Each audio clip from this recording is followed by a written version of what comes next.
Last time on Dragon Ball GT. Don't do this. Please, don't do this. Get up. Let's get up.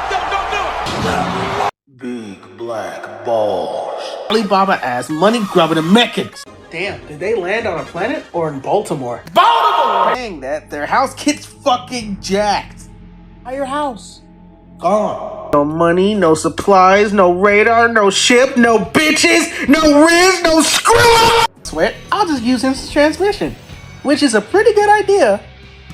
Until he doesn't. Grandpa, if I live, please remind me to kill you! I don't know why they did it, but they spent the next couple minutes just roasting the shit out the ship. Hear me and hear me good, nigga. I'm here to double down. That shit is a 2-pack of ass. The fuck are you talking about? That shit stinks. You know, when you trust somebody, you get this done to you. All they want to do to you. That's all they want to do. Hey, yo, what the fuck? Boom, nigga! There's a Dragon Ball on a nearby planet. Now, there is a boy. The girl jumped up and flew into the sky. It's still there? Good. Guess what? Change of plans. My schedule cleared up.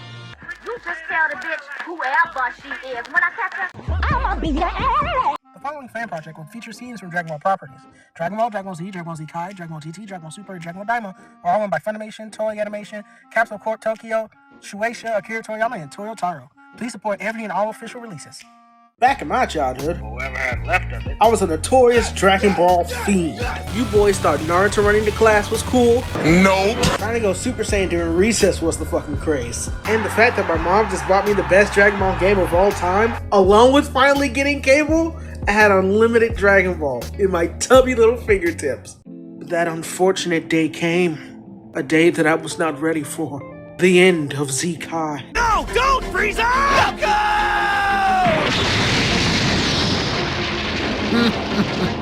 I was inconsolable, but my unquenchable thirst for Dragon Ball would never cease.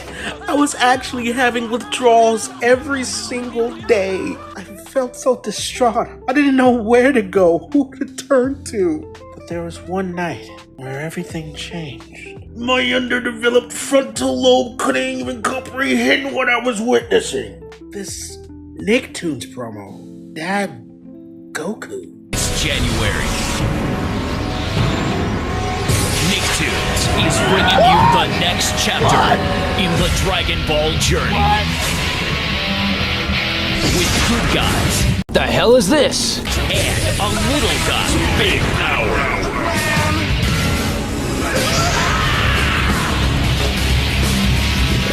Dragon Ball GT, brand new series, starts January 16th at 7, only on Nicktoons. Heroes come in all shapes and sizes. But this is impossible. This can't be Goku. When Z ended, he was an adult. He was a grandfather. Ooh, why is he a kid again? A few days later, I discovered a box set with the same name on it. So after, paying for it, I sat down and watched it. And whatever it was pretty good. Step into the grand tour of Dragon Ball GT. Episode 6. Yo, this title card is misleading. This episode is probably the most chillest episode in Dragon Ball history. I'm talking like Krillin chucking a rock at Goku shit. In fact, this is pretty much everything except a traditional Dragon Ball episode. It starts off like your average Doctor Who episode, annoying robots and crash landings included. No, Doctor. What? Not like that.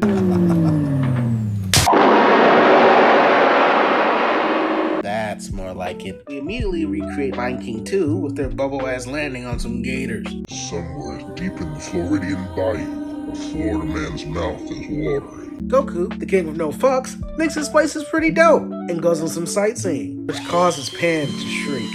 All the while, Trunks questions how to maintain his sanity. So, the gimmick of this plan is that everything is huge Oh my gosh, look what they've done to her. She had so much promise at the end of Z, only to turn into some whiny-ass kid. She's supposed to be in league with Super Saiyans, but is only reinforcing stereotypes. Maybe she spent more time training than playing dress-up. She'd be one by now. Seeing as her grandfather was occupied training the newly reincarnated Kid Buu, along with the fact her father never really kept up with his training, why would you think she would keep up with hers? Besides, you're asking why has Pan, a 10-year-old, not gone through something traumatic before she became an adult?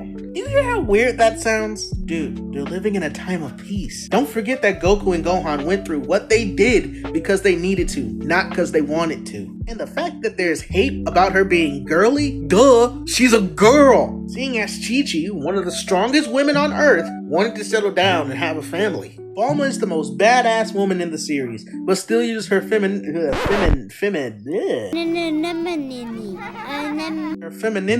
for an advantage. Let's not forget Android 18, who drove humanity to near extinction, loves shopping for clothes. Just because a woman is strong doesn't mean they can lose their feminine traits.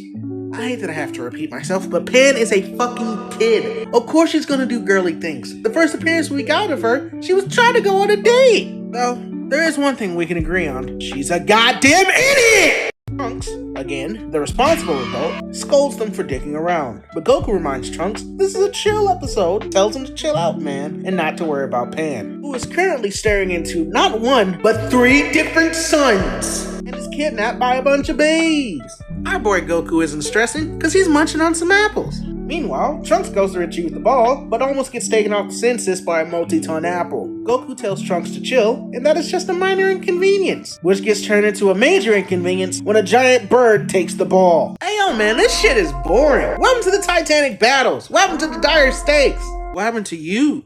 Shutting the fuck up. As I've mentioned in the previous video, GT is supposed to recreate the vibe of the OG Dragon Ball. Lighthearted adventures with comedy. In the first search of the Dragon Balls, they weren't trading fists, they were trading coochie! In fact, the next 2 episodes are doing exactly that. But I'm getting ahead of myself and that bird is getting away with the ball.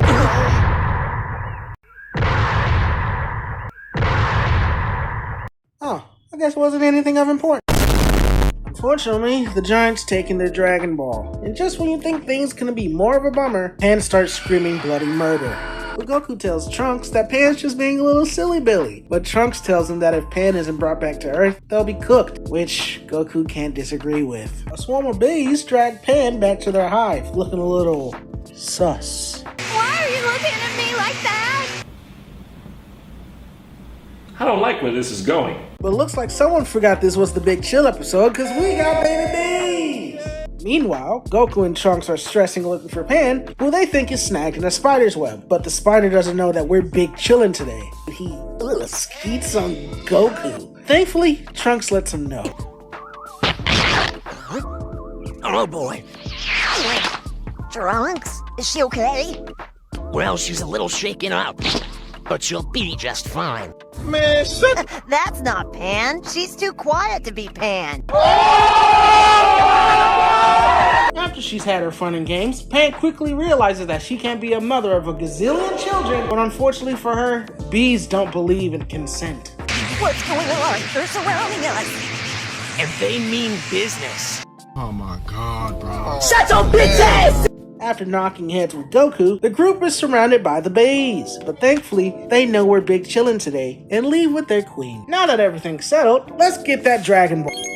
Well, fuck. With Giru out of power, the crew had to rely on Goku's big back sense to find the humongous fish being prepared by the Giant. The Giant is a real chill dude, but he's about to turn the ball into a pile of dung if they don't move quickly. And this is where I forgot today was a chill day, because why the fuck did they just stand there? There is no passion, there is no vision, there is no aggression, there is no fucking mindset. There seems to be a lot of people forgetting this is the chill episode, because the Giant is one of them. Goku just says fuck it and performs some grade A dentistry, retrieving their first Dragon Ball. Oh yeah! At the end of this very chill episode, the group decides to call their little robot companion Giru. It's not like he hasn't been spamming that since they found him.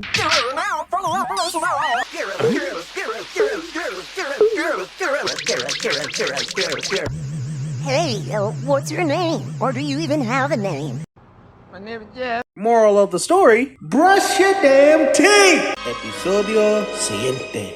Heads up, things are about to get a little weird. Like, really weird. Prepare for the longest period of weird shit in Dragon Ball. Shit doesn't get weirder than this, folks. And what's so crazy, it starts out so normal. The first couple minutes of the episode, you would have thought it was a repeat of last time. Goku falling to the grass, Giru reading the equipment, but then they pull up on the village. And right off the bat, they know something isn't right. Their bullshit sensors are going off. If I were the crew, I would have left as soon as I saw that huge-ass crowd in the middle of town. But they'll have to suck it up now they've seen the Dragon Ball. They ask what the problemo is, and they say that it's Yo Mama, Tsunama, a terrible fish thing with the power to cause earthquakes with the shake of his whiskers. Apparently, this big justice-looking motherfucker has been jacking the village for their booty. But now, he's hungry for a different type of booty.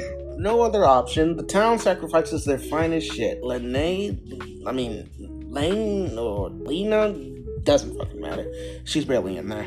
But what does matter is that the ground is fucking shaking because your mama, Tsunama has rolled up to the scene. And to forewarn y'all, the fuck shit this dude says, it kept me up at night. Do this, do that, do this, do that. Hold me, kiss me, now scratch my back and rub my feet. Ah, yes, lovely marriage. Make me lunch, make me dinner. You burnt the meatloaf, you little peasant wench, how dare you! Now I'll stomp on it and make you lick it from between my toes! Brother, that's very odd. Tired of waiting for his cooch, Gunama says, Fuck your life. Bing bong. And starts a quake, which Lena, damn it, Lane, confronts the Discord mod and gets him to stop. He declares he'll return for his goodies tomorrow, which causes her to faint from the cringe. Man, you gotta feel bad for Laura. You know what? I don't care anymore. We'll call this bitch Larry now. This here is Larry the Cucumber. She's gotta spend the rest of her life with Harvey Weinstein, not her boyfriend, who's doing everything in his power not to get cucked. Obviously, our heroes shan't stand for this shit. It's decided that Rizzler extraordinaire Doma and the crew shall handle Gunama, and vows to dance on a Snorlax-ass corpse. The only problem is, how they do that? Turns out, Pan has an idea. And when you're watching GT, those dreaded 4 words are something you don't want to hear. Her ingenious plot, unfortunately, has 2 big problems. Trying to stuff Goku into Larry's wedding dress wouldn't work, and it's fucking dumb. Even if Tsunama was that down bad enough for Goku, where the hell would he hide these giant-ass scissors? Up his ass? It's very obvious they need someone taller. Oh, Trunks! No. Wait. This is absolute cringe. What happened to pushing the next generation? Trunks used to be cooler than this. Even his kid days were better. There's no way I'm gonna allow you to sit here and talk shit about peak Trunks. First of all, this whole scenario calls back to the same event that happened in OG Dragon Ball. And the whole focus on the next generation thing? Think fast, Chuckle Nuts.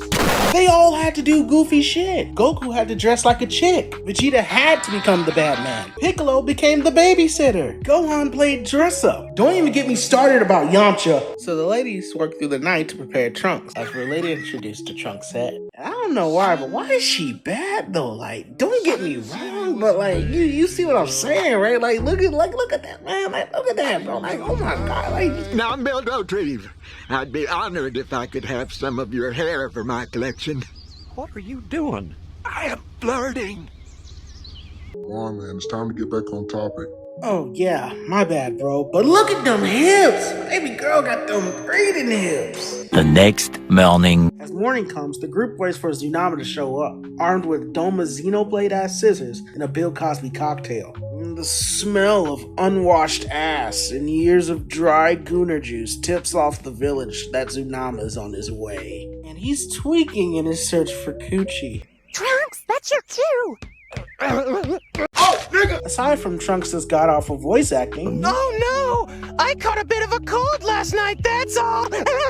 Things are going pretty well, but no amount of Maybelline is gonna hide those Vegeta jeans. No amount of clothes is gonna hide those Bulma jeans. God damn! Baby got back! Daihachi wa So the weirdness continues as your mama, Zoonama, is trying to get into Trunks' drawers. But the more Trunks resists, the more sus Dan Schneider gets, going as far as to tell Trunks to dish the veil, making the whole plan foobar. Pan, doing her best Solid Snake impression, tries to save her dog shit plan, only for Trunks to clutch up at the last second. Snake,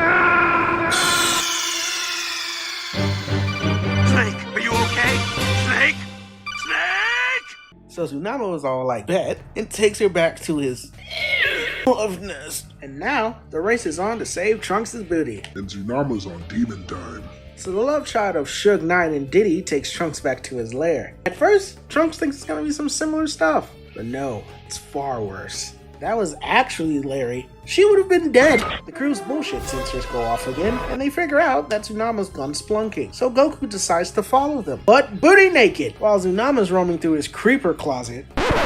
Wait, hold on a sec. Bro, where the heck did he get these clothes from? Nigga, is that lingerie? Nigga, is that a sundress? Nigga, wear these clothes! Trunks avoids being a bop like his mother, but in the process, losing his disguise. Just when you think he's already in hot shit, he discovers he's in a volcano, and Zoonama discovers that's not Larry. But he's not too beat up about it, because Trunks said it's still a baddie. Like, seriously, who drew him like this? As the Booty Brigade are rushing to Trunks' aid, we cut back to see How to Catch a Predator, Dragon Ball Edition. But it's not entirely clear who's the predator. As Trunks hits Zoonama with the Dahmer special and fails. Things start going sour, but Trunks is a quick thinker and drugs his food instead, and then proceeds to force feed him. Have some more! You know what, Trunks? Had this been under any other circumstance, we would have probably put you on a list. It is then Trunks learns to fear the words, Pan has a plan. Cause I doubt she anticipated the absolute foolishness Drunk Yo Mama, Zoonama would unleash. Cause I bet if Trunks knew if he was gonna get pummeled like Felicia from Friday, Jesus Christ, he wouldn't have followed through with the plan. After saving Pan, Goku tells Yo Mama, Zoonama, to stop hitting on little girls and try to hit this little boy. What do you mean by that? Guess he couldn't tell him to pick on someone his own size. But it won't have to come to that, as the drugs finally kick in. The crew thinks it's free eats. We got the scissors, Zoonama's knocked out. What could possibly go wrong? Doma could go wrong!